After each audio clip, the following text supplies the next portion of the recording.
ಈ ಪ್ಯೂರ್ ಎಣ್ಣೆ, ಪ್ಯೂರ್ ಬೆಲ್ಲ ಇದ್ರ ಬಗ್ಗೆಲ್ಲ ಸಿಕ್ಕಾಪಟ್ಟೆ ಮಾತಾಡಿದೀವಿ. ನೀವು ಎಲ್ಲೇ ಹೋಗಿ ಜೋನಿ ಬೆಲ್ಲ ಅಂತ ಹೇಳಿ ಏನು ಸಿಗುತ್ತೆ ನಿಮ್ಗೆ ಬೇರೆ ಬೇರೆ ಕಡೆ, ಅದು ಯಾವುದು ಕೂಡ ಪ್ಯೂರ್ ಆಗಿರಲ್ಲ ರೀ.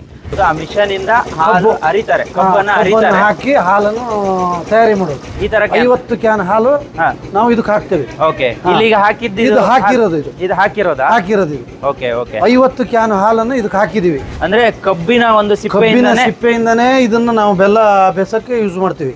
ಪಲ್ಟಿ ಮಾಡೋದು ಈ ಸ್ಟ್ಯಾಂಡ್ ಇದು. ಇದನ್ನ ಈ ತರ ಎತ್ತಿ ಬಿಡ್ತೀವಿ.